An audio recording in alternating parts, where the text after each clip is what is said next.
जय जिनेन्द्र। वन्दितु सर्वसिद्धे ध्रुवममलमणोभमं गदिं पत्ते वोच्छामि समयपाहुड मेणमोऽसुधकेवली भणिदम्। पंच परमेष्ठी भगवान की जय।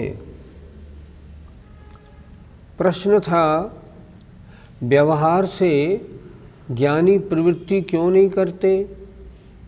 व्यवहार की प्रवृत्ति को बाल तप वगैरह क्यों कहा गया? तो आचार्य ने गाथा नंबर 163 लिखी। आइए गाथा 163 देखते हैं। मोतूर्णनिच्छयठम्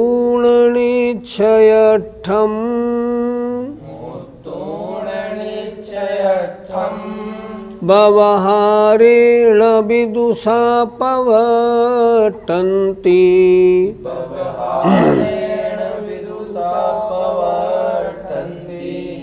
परमर्थमसिदानदु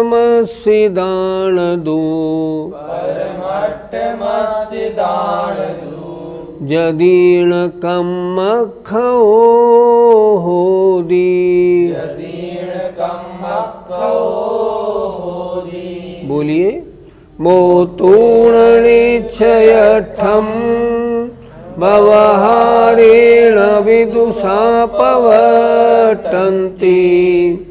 परमर्थमसिदानदो यदीर्णकमखो होदि। मोतूर्णनिच्छयठम् व्यवहारेण विदुषा पवर्तन्ति परमर्थमसिदानदो यदीर्णकमखो होदि। गाथा का शब्दार्थ देखें। मोतूर्ण छोड़कर, निश्चयठम निश्चय न के विषय को, व्यवहारे व्यवहार के द्वारा, न माने नहीं, विदुषा माने विद्वान ज्ञानी, पवर्तन्ति प्रवृत्ति करते हैं। आचार्य क्या कह रहे हैं? विद्वान निश्चय नय के विषय को छोड़कर निश्चयठम मोतूर्ण व्यवहार के द्वारा प्रवृत्ति नहीं करते हैं। क्यों? उत्तर दे रहे हैं आगे आचार्य स्वयं। परमठ मस्सिदानदु, परमठ परमार्थ के आश्रितानाम जो आश्रित हैं, अर्थात निज शुद्धात्मभूत परमार्थ के आश्रित, अर्थात अपनी शुद्ध आत्मा के अनुभव में तल्लीन जदीर्ण यतियों के ही कम्मखो कर्मों का क्षय होता है। विद्वान माने ज्ञानी। ज्ञानी जानता है अगर मैं शुभोपयोग के आश्रित रहूँगा, अगर मैं व्यवहार रत्नत्रय के आश्रित रहूँगा तो क्या होगा? कर्मों का क्षय नहीं होगा। कर्मों का क्षय किनके होता है? जो परमार्थ माने निश्चय ने के आश्रित होते हैं। लेकिन बिना व्यवहार के निश्चय में नहीं आया जाता, ये भी जानते। तो यहाँ क्या कह रहे हैं? ज्ञानी जन जो है वो निश्चय नय के विषय को अर्थात शुद्धोपयोग को छोड़कर शुभोपयोग में प्रवृत्ति नहीं करते। उनका मन शुभोपयोग में आने को कभी नहीं होता। क्यों? क्योंकि वो जानते हैं शुद्धोपयोगियों के ही कर्मों का क्षय होता है। फिर एक बार देखें। मोतूर्ण छोड़कर निश्चयठम निश्चय नय के विषय को, विदुषा विद्वान, व्यवहारे व्यवहार के द्वारा, न पवर्तन्ति नहीं प्रवृत्ति करते हैं। क्यों नहीं करते? क्योंकि परमठ मस्सिदानदु निज शुद्धात्मभूत परमार्थ के आश्रित जदीर्ण यतियों के ही कम्मखो कर्मों का क्षय होता है। इसलिए जो व्यवहार से प्रवृत्ति करेंगे उनके कर्मों का क्षय नहीं होगा। और जो ज्ञानी मुनि महाराज हैं वे इसलिए व्यवहार से क्यों प्रवृत्ति करें? उनका लक्ष्य तो एक ही है, किसी तरह कर्मों का क्षय होना चाहिए। अर्थ देखें, निश्चय नय के विषय को छोड़कर विद्वान व्यवहार के द्वारा प्रवृत्ति नहीं करते हैं। विद्वान माने ज्ञानी पुरुष, क्योंकि निज शुद्धात्मभूत परमार्थ के आश्रित यतियों के ही, अर्थात जो मुनि महाराज अपनी शुद्ध आत्मा के आश्रित हैं, उनके ही कर्मों का क्षय होता है।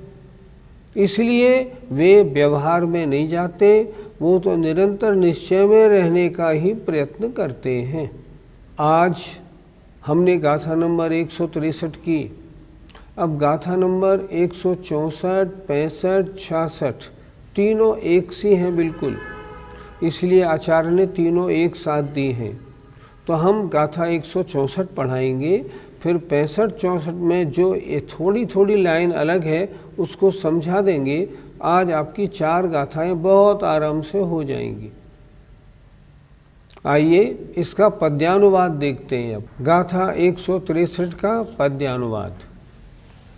ज्ञानी कभी न भजते व्यवहार व्याधि, हो निर्विकल्प तजते न सुधि समाधि, होते विलीन परमार्थ पदार्थ में है, काटे कुकर्म बस साधु यथार्थ में है। जरा अर्थ थोड़ा सा देख लें।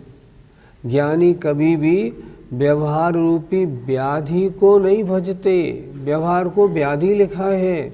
व्याधि क्यों लिखा? ये संसार का कारण है।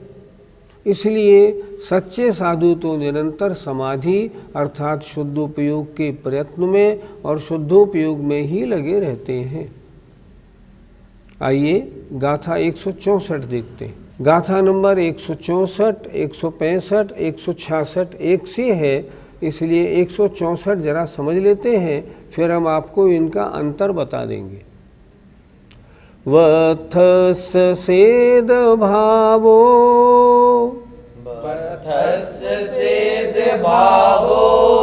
जहणा से दिमल विमेलुणा छन्नो,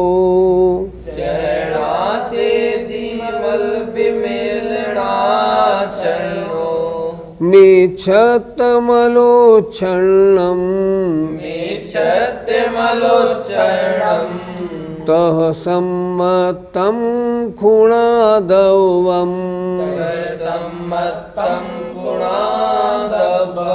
बोलिए।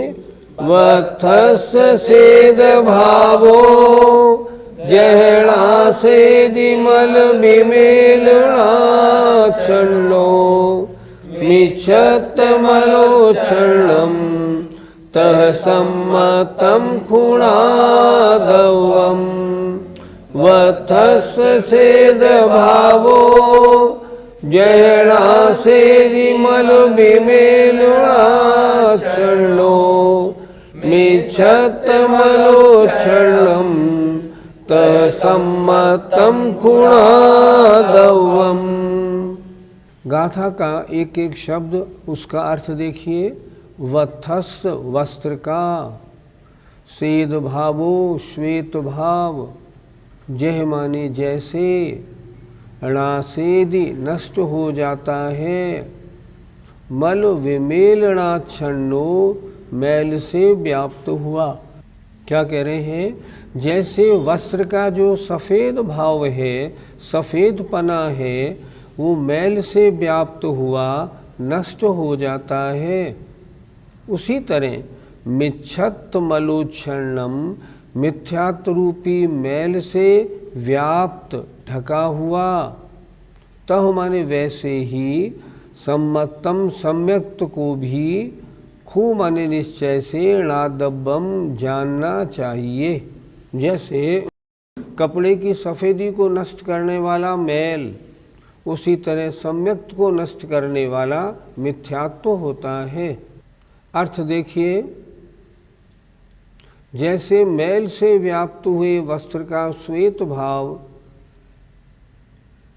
नष्ट हो जाता है, उसी प्रकार मिथ्यात्व रूपी मैल से व्याप्त सम्यक्त निश्चय ही तिरोहित हो जाता है, ऐसा जानना चाहिए। गाथा 164 का पद्यानुवाद देखें।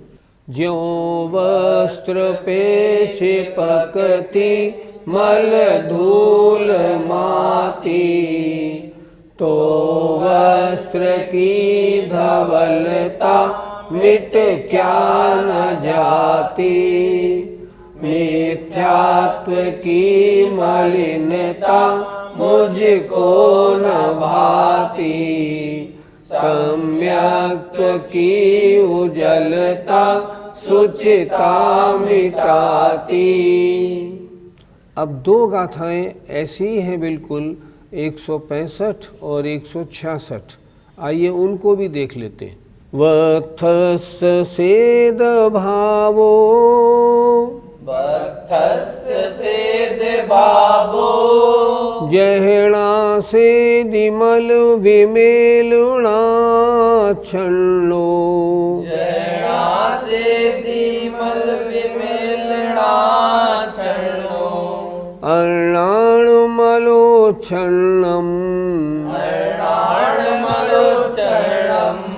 तहणाणमहोदिणादवम्, तहणाणमहोदिणादवम्। वत्थस्य सेद भावो, वस्त्र का श्वेत भाव, जह माने जैसे, मल विमेलनाक्षणो मैल से व्याप्त हुआ, णासेदि नष्ट हो जाता है, उसी तरह अर्णाणमलोच्छन्नम अज्ञान रूपी मैल से व्याप्त, णाणम माने ज्ञान, तह माने उसी प्रकार, तिरोहित हो जाता है, गायब हो जाता है, समाप्त हो जाता है, ऐसा जानना चाहिए।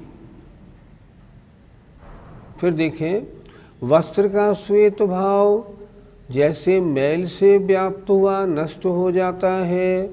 सफ़ेद कपड़े में मैल लगा, टोपी है, बहुत दिन तक सफ़ेद टोपी पहनी तो तेल से मैली हो गई। उसी तरह अज्ञान रूपी मैल से व्याप्त ज्ञान तिरोहित हो जाता है, ऐसा जानना चाहिए। जैसे मैल से व्याप्त हुआ वस्त्र का श्वेत भाव नष्ट हो जाता है, उसी प्रकार अज्ञान रूपी मैल से व्याप्त ज्ञान तिरोहित हो जाता है, ऐसा जानना चाहिए। अब ज़रा आप देखें, 164 और 165 दो गाथाएं हमने की। बड़े आराम से, बहुत शांति से देखिए, दोनों में अंतर क्या है। उसमें लिखा था सम्यक्त्व को मलिन करने वाला मिथ्यात्व है। यहाँ कह रहे हैं ज्ञान को मलिन करने वाला अज्ञान है। जैसे वस्त्र की सफ़ेदी मैल के द्वारा नष्ट होती है, उसी तरह मिथ्यात्व के द्वारा सम्यक्त्व नष्ट होता है, अज्ञान के द्वारा ज्ञान भी नष्ट हो जाता है। दोनों गाथाएं एक सी हैं, थोड़ा सा विषय में अंतर है। आइए इसका पद्यानुवाद भी देख लीजिए। ज्यों वस्त्र पे चिपकती मल धूल माटी, तो वस्त्र की धवलता मिट क्या न जाती। अज्ञान की मलिनता छिपकी जभी से, विज्ञान की उजलता मिटती सभी से। अब गाथा नंबर 166 और देखते हैं। वत्थस्य सेद भावो, वत्थस्य सेद भावो, जहुणा सेदिमल विमेलुणा छन्नो। जहुणा सेदिमल विमेलुणा छन्नो। तह दुकसाया छन्नम, तह दुकसाया छन्नम। चारितं होदिणादवम्, चारितं मोदिराघवम्। वस्त्र का श्वेत भाव जैसे मैल से व्याप्त हुआ नष्ट हो जाता है, वैसे ही कसायाच्छन्नम, कसाय से व्याप्त हुआ, कसाय से आच्छादित, कसाय से ढका हुआ चारित्रम चारित्र तिरोहित गायब हो जाता, समाप्त हो जाता है, ऐसा जानना चाहिए। 3 गाथाएं आपने एक सी देखी, 164, 165, 166। तीनों में क्या लिखा? जैसे वस्त्र का सफ़ेद भाव मैल से व्याप्त होकर उसका सफ़ेदपना नष्ट हो जाता है, उसी तरह मिथ्यात्व के द्वारा सम्यक दर्शन नष्ट हो जाता है। 165 में लिखा अज्ञान के द्वारा सम्यक ज्ञान नष्ट हो जाता है और कषाय के द्वारा सम्यक चारित्र नष्ट हो जाता है। अच्छी तरह देखें, गाथा नंबर 164 क्या कह रही है? मिथ्यात्व के द्वारा सम्यक्त्व तिरोहित हो जाता है। 165 कह रही है अज्ञान के द्वारा ज्ञान समाप्त हो जाता है। 166 कह रही है कसाय से व्याप्त होते हैं तो चारित्र गायब हो जाता है। तीनों गाथा एक सी हैं, इसलिए हमने एक साथ ले लिया आज, और हमें उम्मीद है आपको भी बिल्कुल सही समझ में आ रहा होगा। अर्थ देखें, जैसे मैल से व्याप्त हुआ वस्त्र का श्वेत भाव नष्ट हो जाता है, उसी प्रकार कसाय रूपी मैल से व्याप्त चारित्र तिरोहित हो जाता है, ऐसा जानना चाहिए। आइए इसका पद्यानुवाद देखते हैं। ज्यों वस्त्र पे चिपकती मल धूल माटी, तो वस्त्र की धवलता मिट क्या न जाती। काषाय की मलिनता लगती जभी से, चारित्र की उजलता मिटती तभी से। इसमें भी इन्होंने बिल्कुल स्पष्ट लिख दिया, कषाय की जो मलिनता है वो चारित्र की उज्ज्वलता को नष्ट करने वाली है। आज हमने 4 गाथाएं पढ़ी। पहली गाथा थी 163 नंबर। उसमें हमने क्या पढ़ा कि जो विद्वान है ना, वो निश्चय नय के विषय को छोड़ के व्यवहार में नहीं आते। क्यों नहीं आते? क्योंकि व्यवहार नय का जो विषय है वो पुण्यबंध का कारण है, वो शुभोपयोग के साथ होता है, और निश्चय नय का विषय वो संबर निर्जरा का कारण है। ज्ञानी मुनि महाराजों को जो पुण्यबंध का कारण व्यवहार नय का विषय है, तो विद्वान माने ज्ञानी है वे, इसलिए वे उनमें नहीं लगते, उनको प्रिय नहीं है। होता है पर उनका भाव उसके लिए नहीं होता। उसी प्रकार जो परमार्थ के आश्रित है, तो प्रश्न ये उठता है उन मुनि महाराजों को व्यवहारने का विषय पसंद क्यों नहीं? क्योंकि वो जानते हैं कि निश्चय का आश्रय लेने पर ही मुनिराजों के कर्मों का क्षय होता है। उनको कर्मों का क्षय चाहिए। वो तो चाह रहे हैं मेरी आत्मा शुद्ध बन जाए। शुद्ध कैसे बनेगी? वो निश्चय रत्नत्रय से बनेगी। इसलिए जो ज्ञानी है मुनिराज, व्यवहार रत्नत्रय में उनका मन नहीं लगता। न पवट्टन्ति, उनमें प्रवृत्ति नहीं करते। 164 में बताया, 163 में बताया, 164 में क्या बताया कि जैसे सफ़ेद वस्त्र की सफ़ेदी मैल से नष्ट हो जाती है, उसी प्रकार सम्यक दर्शन की विशुद्धि मिथ्यात्व समाप्त कर देता है। उसी प्रकार 165 में बताया जो सम्यक ज्ञान है वो अज्ञान के द्वारा नष्ट कर दिया जाता है। और 166 में बताया जो सम्यक चारित्र की उज्ज्वलता है वो कषाय के द्वारा नष्ट कर दी जाती है।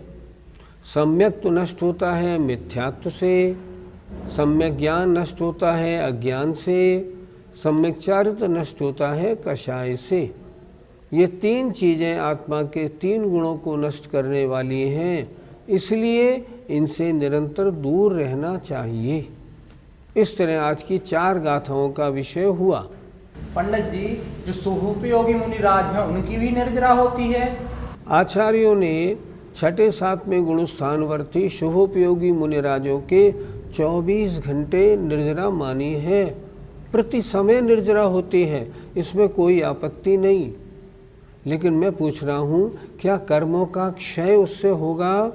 नहीं, उससे तो नहीं होगा। कर्मों का क्षय किससे होगा? वो तो अभेद रत्नत्रय से होगा। वो कब होगा? जब शुद्धोपयोग में मुनि महाराज आएंगे। मोक्ष प्राप्ति करनी है, कभी शुभोपयोग से नहीं होगी। हाँ, लेकिन शुभोपयोग के बिना भी कभी शुद्धोपयोग नहीं होगा, ये भी ध्यान रखने वाली बात है। शुभोपयोग से ही शुद्धोपयोग होता है। इसलिए लेकिन शुभोपयोग संसार का कारण, शुद्धोपयोग मोक्ष का कारण है। इसलिए वो कह रहे हैं हमने माना, इसलिए वो कह रहे हैं अच्छी तरह से शुभोपयोगी जो मुनि महाराज हैं उनकी निर्जरा प्रति समय है, लेकिन कर्मों का, समस्त कर्मों का क्षय हो जाए ये कभी नहीं हो सकता। इसलिए जो ज्ञानी है ना, उनको व्यवहारने की चर्या पसंद नहीं।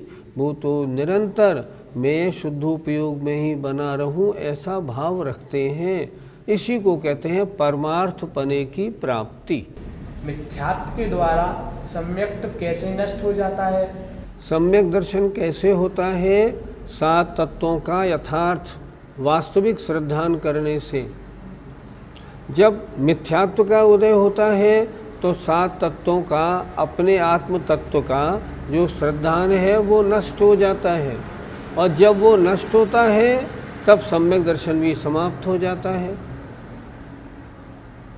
सम्यक दर्शन का जो कारण था, जब वो समाप्त हुआ, किसने समाप्त किया? ये मिथ्यात्व ने समाप्त किया।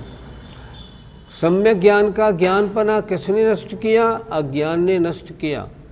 सम्यक चारित्र का चारित्रपना किसने नष्ट किया? कषाय ने नष्ट किया।